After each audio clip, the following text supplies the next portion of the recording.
Hello everyone, कैसे हैं आप सब। और मैं उम्मीद करता हूं कि बहुत अच्छे होंगे और अपनी पढ़ाई को बहुत अच्छे कर रहे होंगे। मैं Akash Kumar Bhadana ICT virtual classroom में आपका बहुत बहुत स्वागत करता हूं मेरे प्यारे बच्चों। जैसा आपको पता है मेरे प्यारे बच्चों, बेसिकली हमारी आपका 12th क्लास है और इसी 12th क्लास में जो है मेरे प्यारे बच्चों हमारा चैप्टर नंबर 10 चल रहा है, मानव बस्ती। एक लेक्चर हम लोग इसमें पढ़ चुके हैं कि कैसे कैसे बस्तियां बसी होती हैं, कैसे उनका वर्गीकरण है, जल निकासी पर बस्ती कैसी होती है, बस वह कैसी होती है आपका, और हमने देखा कि वाय आकार में कैसे बसी होती है। क्लियर है? क्लियर है? ये सारी चीजों को हम लोग आपको देख लिया था। गृह निर्माण सामग्री आपूर्ति, जल आपूर्ति, ठीक है, ये सारी चीजों को हमने इसमें देखा। क्लियर है?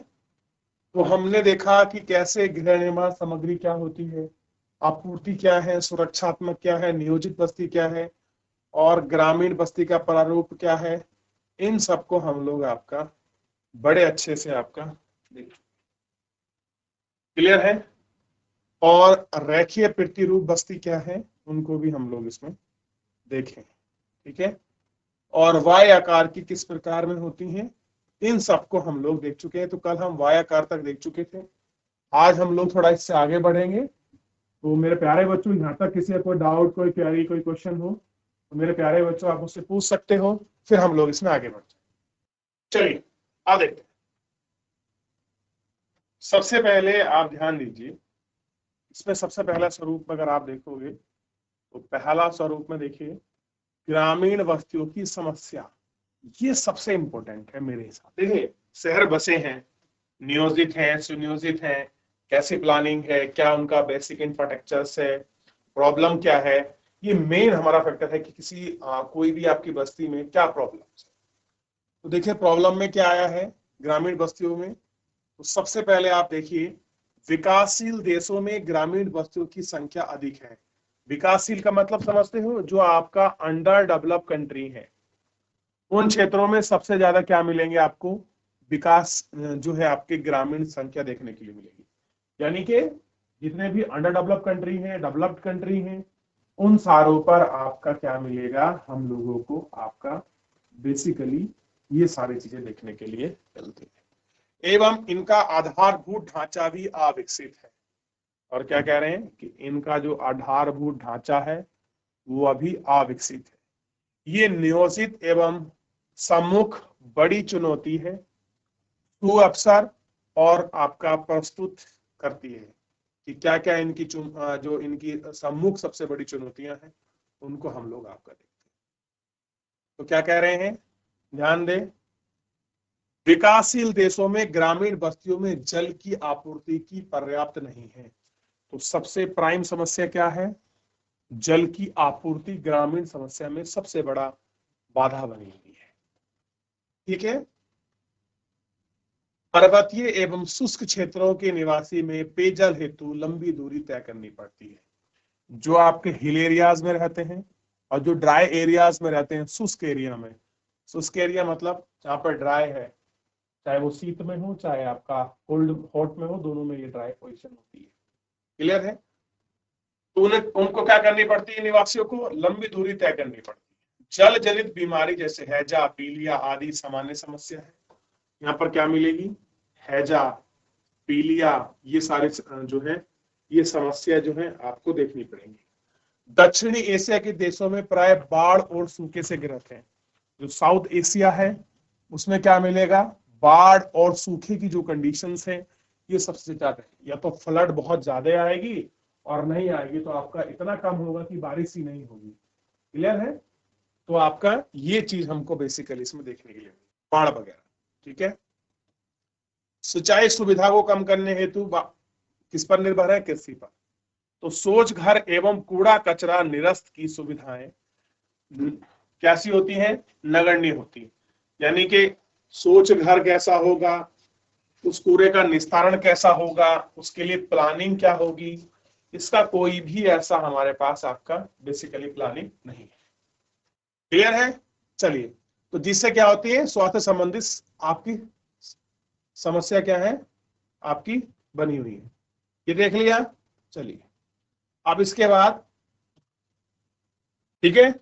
अब क्या है देखिए, मकानों की रूपरेखा एवं प्रयुक्त होने वाली गृह निर्माण सामग्री प्रादेशिक आपकी क्या मिलेगी, विभिन्नता मिलेगी। अब देखिए, मकानों की रूपरेखा एवं प्रयुक्त होने वाली आपकी सामग्री कैसी मिलती है, अलग अलग मिलती है हर क्षेत्र रीजन में।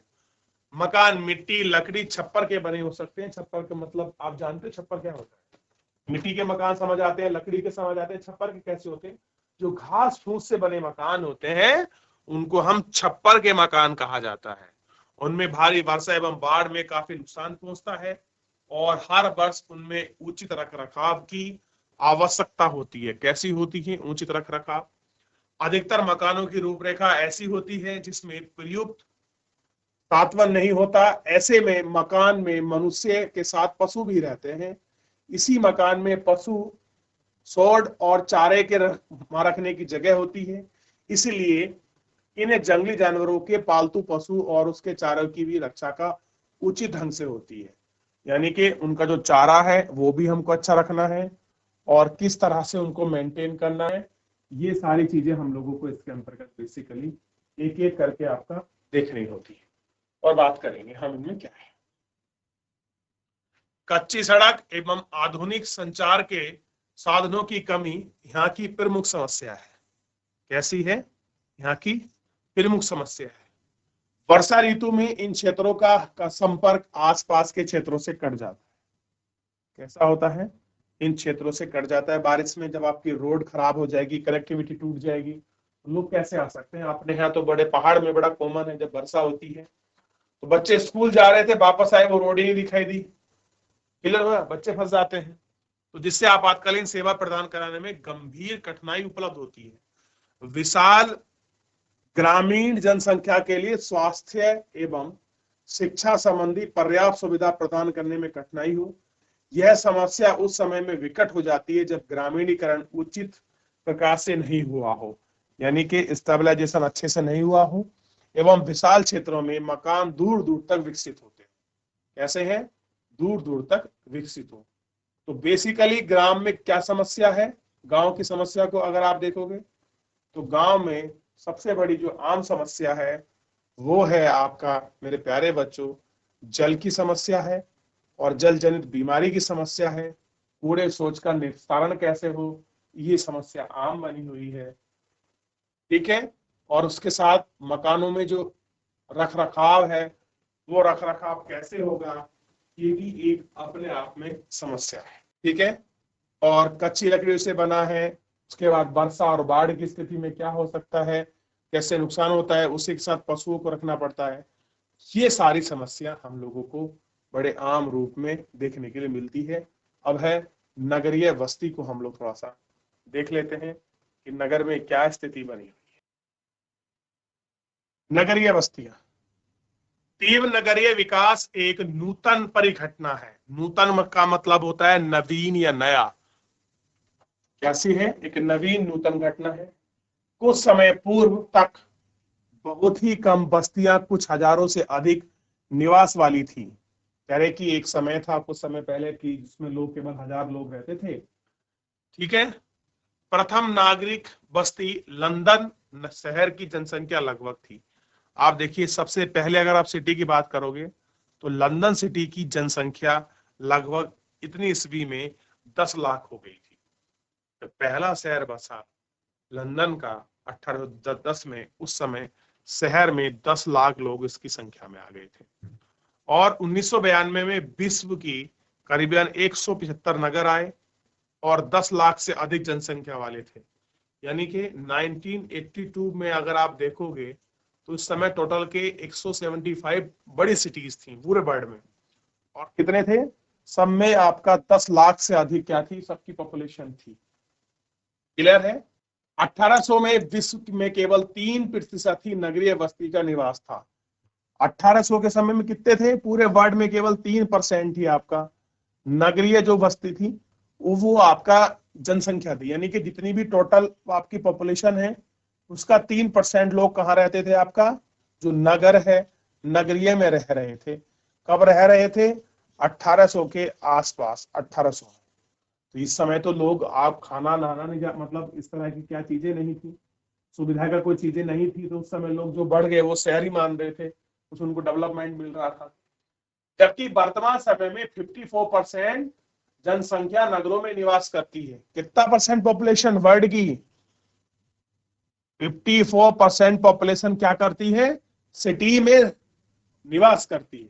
अब यहां बताया है कि 1800 में 3%, 1850 में 6, 1900 में 14, 1950 में 3, 82 में 37, 2000 में 48, 2017 में 54% आपके लोग जो है वर्ल्ड के वो शहरों में निवास करते हैं।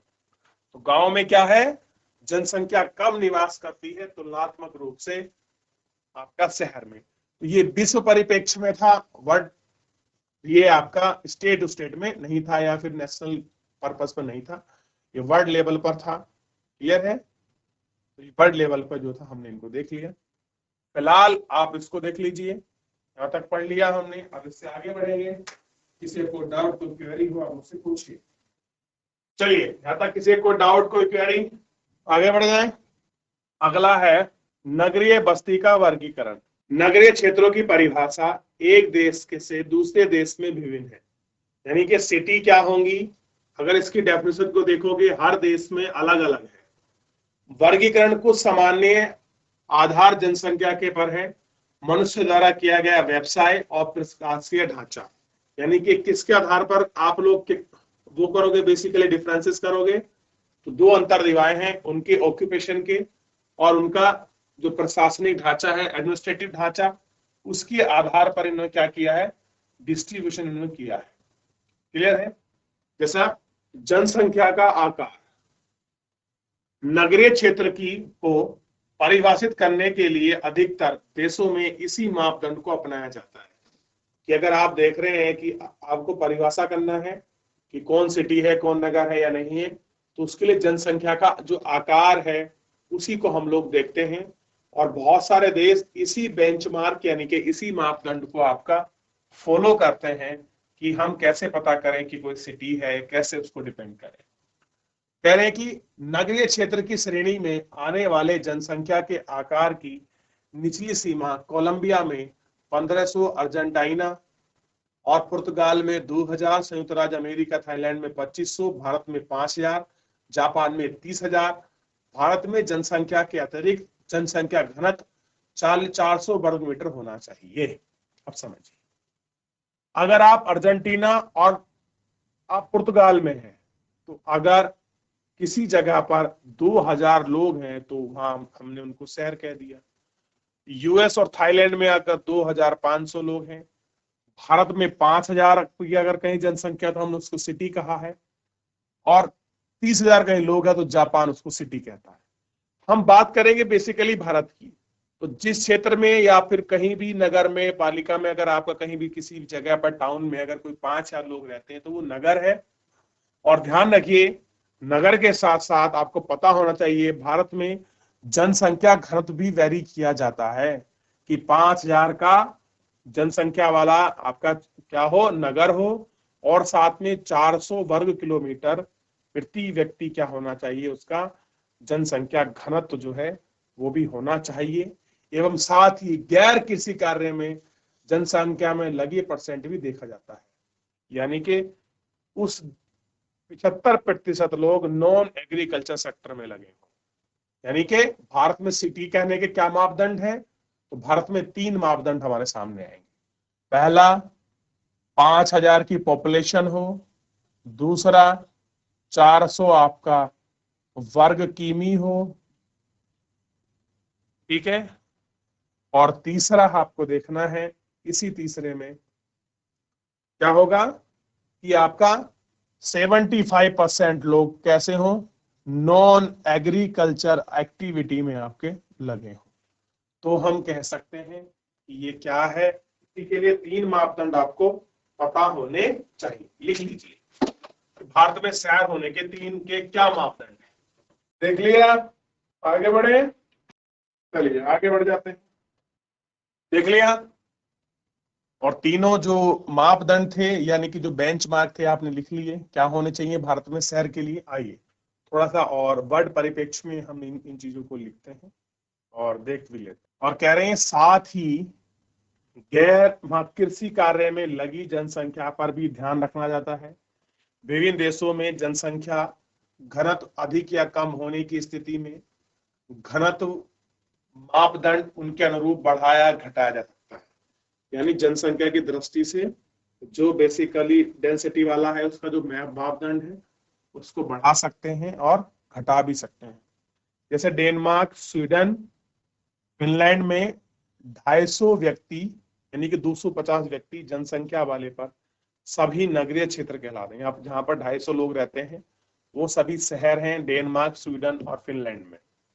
आइसलैंड में नगर होने के कारण न्यूनतम जनसंख्या 300 पर पर्सन होनी चाहिए, जबकि कनाडा और वेनेजुएला में यह संख्या प्रति 1000 है। यानी कि अगर कहीं पर 1000 लोग रहते हैं एक साथ तो हम उसको क्या कहेंगे, टाउन सिटी कहेंगे। भारत में अलग अलग रूप हैं, कई नगर निगम है, कई नगर छावनी है, कई टाउनशिप है, कई पोर्ट एरियाज है, अलग अलग अथॉरिटी के रूप में एक्सप्लेन किया गया है। आइए सबसे पहले हम देखते हैं इसका आपका व्यावसायिक संरचना। कह रहे हैं कि जनसंख्या के आकार के अतिरिक्त कुछ देशों में जैसे भारत में प्रमुख आर्थिक गतिविधियों में भी नागरिक बस्तियां निर्दिष्ट करने के लिए मापदंड माना जाता है। इसी प्रकार इटली में उस बस्ती को नगरीय कहा जाता है जिसकी आर्थिक रूप से उत्पादक जनसंख्या 50% और गैर कृषि कार्यों में संलग्न है। भारत में उसे 70% रखा गया। कह रहे और जगह क्या रखा गया है कि जहां की पॉपुलेशन आपका 50% नॉन एग्रीकल्चर सेक्टर में लगी है उसको हम क्या कह देंगे, शहर।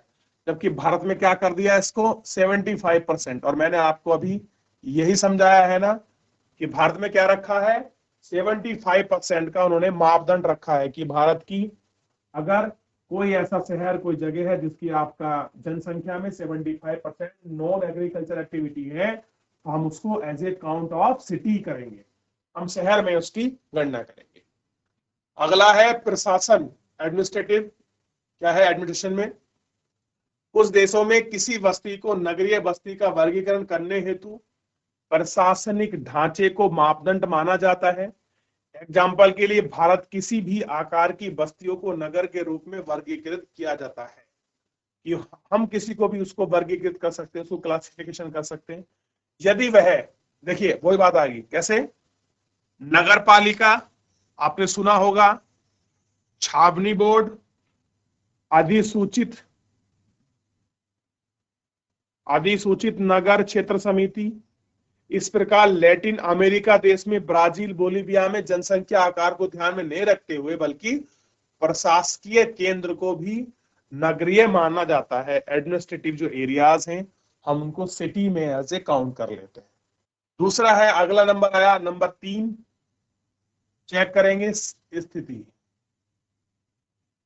नगरीय केंद्रों की स्थिति उनके द्वारा संपन्न कार्यों के आधार पर देखी जाती है। उनके संपन्न जो कार्य हैं उनके आधार पर देखी जाती है। उदाहरण के तौर पर किसी अवकाश सौगात की स्थिति में ही जो बातें आवश्यक होनी चाहिए वे औद्योगिक नगर, सेना नगर, एक समुद्री पतन के लिए आवश्यक स्थिति से भिन्न होती है। सामरिक नगर की स्थिति ऐसी जगह जहां प्राकृतिक सुरक्षा मिले, बेसिकली क्या मिले, नेचुरल सेफनेस फील हो और खनिज नगरों के रूप में अत्यधिक आपकी दृष्टि से उपयोगी हो, खनिजों में पाए जाने वाला है। औद्योगिक महानगर के लिए स्थायी शक्ति, धन, संकुचन माल, पर्यटन, ये सारी चीजें इसमें हो। तट औषधि हो, झरने वाला कोई व्यक्ति अवशेष पतन के आपके पोत का होना चाहिए। ये सारी चीजें इसमें आपकी होनी चाहिए। ठीक है, ये आपको ध्यान रखना है, ये सारी चीजें इसके अंतर्गत है। तो पहले एक बार इसको देखिए फिर इसमें आगे बढ़े। देख लिया, चलिए आगे बढ़े। कह रहे कि प्राचीन नगरीय बस्तियों की स्थिति जल, निर्माण गृह, सामग्री एवं वन एवं उपजाऊ भूमि उपलब्ध पर निर्भर होती है। यद्यपि वर्तमान में भी उपरोक्त कारकों का महत्व कम नहीं हुआ है, फिर भी आधुनिक प्रौद्योगिकी के कारण ऐसे क्षेत्र भी नगर बस्तियां विकसित हो रही हैं जहां उपरोक्त सुविधाएं न केवल हो बल्कि पाइपलाइन द्वारा जल दूर दूर तक पहुंचाया जा सके एवं यातायात के संसाधनों के माध्यम से गृह निर्माण सामग्री को दूरस्थ क्षेत्र तक आपका पहुंच जाते हैं और सुविधा होती है। नगरों के विस्तार में स्थान पर अलग अलग उनकी स्थिति महत्वपूर्ण भूमिका निभाती है। जो नगर महत्वपूर्ण व्यापारिक निगर के केंद्र के निकट स्थित होते हैं उनका विकास तेजी से होता है। अगर कोई भी आपका नगर या गांव किसी भी आपका कमर्शियल एक्टिविटी से जुड़े हुए पास में है तो वहां का डेवलपमेंट बड़ा फास्ट होता है, ये बड़ी जाहिर बात है। क्लियर है? तो इतना फिलहाल आज हम लोग इसके अपने चैप्टर में रखेंगे। आप एक बार देखिए, रिवीजन करिए, प्रशासन को लेकर एडमिनिस्ट्रेटिव में इसमें क्या प्रॉब्लम्स हैं, जनसंख्या के आकार पर क्या है, भारत में किसको नगर बनाया गया है, क्या कंडीशन रखी गई है, स्थिति कैसी है, कैसे उसका क्लासिफिकेशन है, और पहले कितने नगर थे, कैसे सबसे पहले आपका लगन जो आपका नगर है वो आपका बना। देख लिया? चलिए, यहां तो ध्यान रहेगा। चलिए, पीछे देखा आपने नगर बस्ती कैसे कैसे बसी हुई थी, क्या उनका था, हमने किसको वाई कहा, किसको एक्स कहा, किसको रेखीय कहा, ये आपने देखा। यहां तक किसी कुछ पूछना है, कोई रिवीजन का टॉपिक है, कोई चीज नहीं आई हो समझ में? चलिए नीचे आइए, थोड़ा सा और देखिए, ये प्रारूप देखिए, ये वाला। चलिए,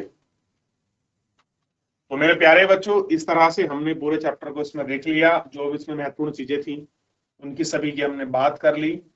क्लियर है? बाकी जो शेष इसमें बचा है हम लोग जो है हम इसको कल के लेक्चर में आपका अच्छे से हम लोग कंटिन्यू करके देख लेंगे। क्लियर है मेरे प्यारे बच्चों? तो फिलहाल जो है आज के इस लेक्चर में इतना ही, मिलते हैं नेक्स्ट लेक्चर में। तब तक अपना ध्यान रखिए, स्वस्थ रहिए, अपनी पढ़ाई को बहुत अच्छे से करते रहिए और मुझसे जुड़ने के लिए आपका बहुत बहुत